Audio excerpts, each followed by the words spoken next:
de la Lazio. Renzo s'est retrouvé à terre, pas de problème. Et qu'un joueur de la Lazio est à terre. Ah, ça nous annonce 80 minutes de bataille. Ouais, le capitaine Stefano Maori qui a pris le ballon en plein temps. Alors, évidemment, on va parler pendant des semaines de cette action, cette décision de M. Bergonzi, ce carton rouge, alors qu'on voit Luis Enrique qui est en train de demander à Daniele De Rossi de réorganiser l'équipe. C'est vraiment la limite de la règle, hein, Philippe. Vous avez commenté beaucoup de matchs en Ligue 1, en Ligue des Champions. Une fois qu'on a sifflé le pénalty, on peut se contenter d'un carton jaune. Ah, aussi. Oui, je suis tout à fait d'accord avec vous. C'est sanctionner très lourdement une équipe tout entière, un club tout entier. Voilà, je veux dire, carton jaune tant que l'intégrité physique du joueur n'est voilà, pas... Voilà. Ouais, parce que là, le gardien a pris la décision de sortir. Il n'y a aucune agressivité. Il sort les mains en avant. Voilà, maintenant, c'est toujours ce problème d'un gardien qui sort dans les pieds d'un adversaire et qui le touche forcément. De toute façon, à partir du moment où l'adversaire ne fait évidemment rien pour l'éviter, la sanction pourrait s'arrêter au simple pénalty avec un carton jaune à la clé. Philippe Janol, hier vous étiez sur un match de Ligue 1, il y a eu 2 cartons rouges. Lille le sait. Oui, c'est pas tout à fait la même chose. Là, c'est des joueurs qui partaient tout seuls au but et stoppés régulièrement. Donc Morocchieto a été exclu, c'est vrai. Est-ce que la Roma a encore une chance de revenir dans le match? Oui, il a gardé la défense à 4 et le milieu à 4. Est-ce qu'il a bien fait, Luis Enrique? Il va mettre Borini devant tout seul et puis Totti qui va encore une fois tourner. Et j'ai même l'impression que pour l'instant, c'est plutôt Totti qui se met aux avant-postes. Pjanic. Ne pas trop calculer pour l'instant. Et essayer de revenir tout doucement dans la partie, de se rassurer surtout. Juan pour Rodrigo Tadei. Simplicio. C'est compliqué ça. Pour Borini. Il va siffler un coup franc, monsieur Bergonzi. Alors, coup franc pour qui? Pour la AS Roma. Ou alors simulation. Non, coup franc pour la AS Roma. Pour la Roma. Ouais. Et derrière, est-ce qu'il partait seul au but? Il y a bien faute. Ouais. On va la revoir, Philippe. Alors, regardez, ça se passe à droite. Là, on verra rien sur ralenti. Allez, Borini. Et Scaloni. Alors, qu'a décidé monsieur... il prend juste le jaune, Lionel Scaloni. Ouh là là, là on en a, je peux vous dire, pour 3 mois dans les radios romaines qui diffusent 24 heures de foot.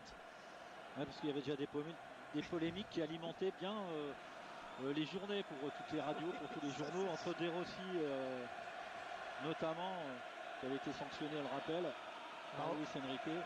Alors Philippe, là c'est cohérence, carton jaune à Scaloni. On verra le ralenti tout à l'heure. Allez, on ne va pas vous demander de vous mouiller.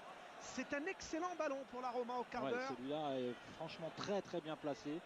Pas évident pour le gardien. D'abord, savoir de quel côté il place son mur. Voilà, un coup franc qui peut être évidemment frappé par un droitier, un gaucher. Ça sans doute Totti, peut-être en force, avec un petit ballon poussé par... direct ou indirect, Pjanic. On va suivre l'arbitre. Est-ce qu'il lève le bras? Pjanic pour Totti. C'est la balle de l'égalisation pour la Roma. Totti en puissance dans le mur. Un mur qui a bougé. Et Totti pas content avec Pjanic. Non. Attention à cette déviation, deuxième poteau. Jouant la transversale. L'égalisation de la Roma. Oui, c'est accordé. Le but de José Angel. Quel match, quel rebondissement. La réponse de la Roma à 10 après seulement 9 minutes. Les Roma qui sont revenus tout de suite après. Et les 40 000 Giallorossi qui peuvent exulter. Il y avait un petit sentiment d'injustice après le penalty. Alors je ne sais plus si c'est Borini. On va la revoir. La déviation de Simplicio, le pied gauche de Juan sur la transversale. Et c'est Borini. 9e but de la saison pour lui. Ouais, superbe geste. D'abord très bon. Juan ici qui remet ce ballon sur la barre, qui redresse parfaitement cette balle. Alors on aura tous les plans, mais j'ai l'impression que ce ballon est entièrement rentré. Et Borini qui a l'instinct du buteur pour reprendre ce ballon. C'est pas facile. Il ne la prend pas très franchement, mais il a l'avantage quand même de cadrer cette frappe. Ça permet aux Romains de revenir vite dans cette partie. Ça, c'est très très important. Un derby n'est pas un match comme les autres. Un derby, ça se gagne avec le cœur, avec la grinta. C'est ce qu'a montré la Roma. Après l'exclusion de Martin Stekelenburg, après seulement 6 minutes de jeu. Il y a qui peut en vouloir à Scaloni d'avoir fait cette faute inutile dans l'axe, complètement idiote, qui a offert ce coup franc aux Romains quand même. Et on vous rappelle, si vous venez de nous rejoindre, que ces images vous proviennent en direct du Stadio Olimpico à Rome pour le derby romain, la 26e journée du championnat. Il s'est déjà passé plein de choses. 6e minute de jeu, faute de Stekelenburg sur Klose. Monsieur Bergonzi décide qu'il y a annihilation d'action de but. Stekelenburg est exclu. Lamela est sorti à la place de Stekelenburg. C'est le gardien Loband qui est rentré. Et c'est un bon ballon pour José Angel, l'Espagnol, le gaucher, qui s'est un peu enfermé, qui essaie de trouver un partenaire, qui trouve Francesco Totti. Et j'étais en train de vous raconter le pénalty transformé par Hernanes. C'est l'égalisation de la Roma après une transversale de Juan. Et c'est Fabio Borini, celui qu'on appelle désormais le petit pirate. Quelle semaine pour Borini. Première sélection, alors qu'on revoit le but. Philippe, première sélection mercredi avec la squadra de Prandelli face aux États-Unis. Un but dans le derby. 21 ans seulement, hein, ce garçon. Oui, on l'appelle même le petit Roné. On a vu qu'il avait en tout cas l'instinct, la réactivité. C'était pas une reprise facile. En tout cas, il a permis à son équipe de se relancer, de revenir dans ce match. Et puis des Romains qui prouvent, là on l'a vu sur l'action juste avant, que même en action construite, ils sont capables de déstabiliser cette équipe de la Lazio. Je pense qu'il va se passer pas mal de choses dans ce derby et encore une fois une équipe en infériorité numérique. Sur les coups de pied arrêtés, évidemment, tout est mis à plat et on a vu que même si c'est pas directement suite au coup franc, il y a beaucoup de contacts, il y aura beaucoup de cartons jaunes.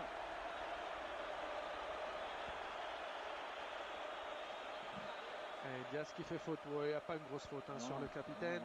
Non, c'est très amplifié par Totti évidemment.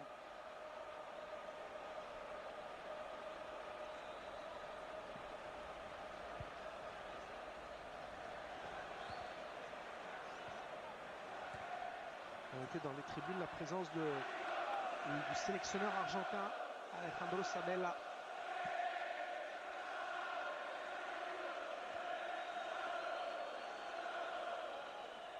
On n'a même pas eu le temps de vous raconter la folle semaine qu'a passé la Lazio la semaine dernière, puisque le mercredi 22, Eddie Rea avait présenté sa démission.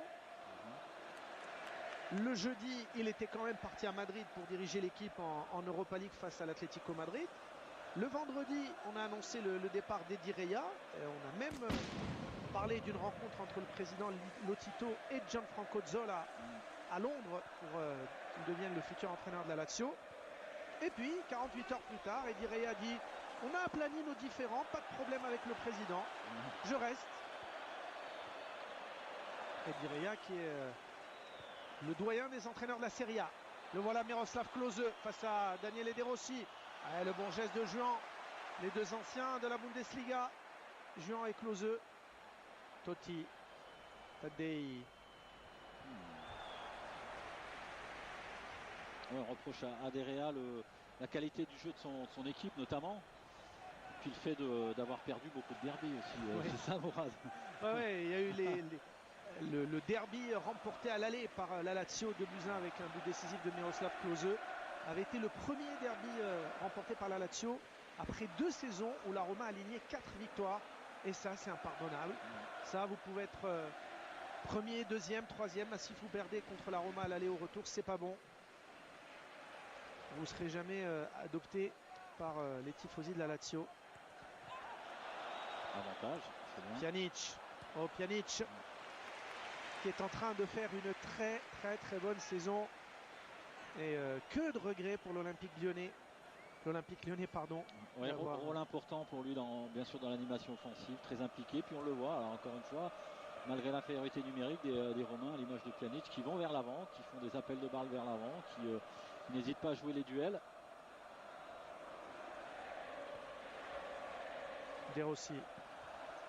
Et on a l'impression pour l'instant que l'équipe la plus perturbée, c'est l'équipe de la Lazio depuis l'exclusion de Stekelenburg. Et Philippe, j'ai comme l'impression qu'on est passé à une défense à 3 du côté de la Roma, non? Avec De Rossi, Heinze et Juan dans l'axe. On va voir. Ouais. Simplicio dans le rond central. Le retour de Stefano Mauri. Ce qui est sûr, Mourad, c'est que De Rossi sera sans doute très très prudent, très attentif à compenser, à colmater. On le verra souvent très proche de ses défenseurs centraux.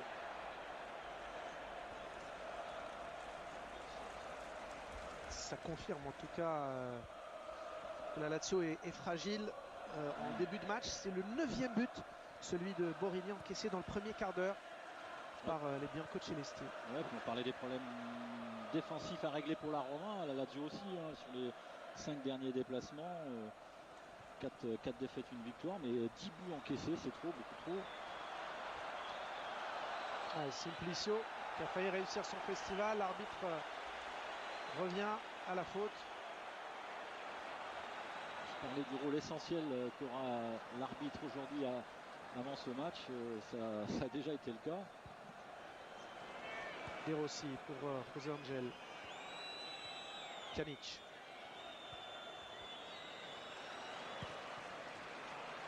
Diava et De Rossi, hein, vous l'avez vu, quasiment en position de défenseur central. La faute de Klose. Oui. Retour un peu brutal du joueur allemand. Il n'est pas 100% Klose.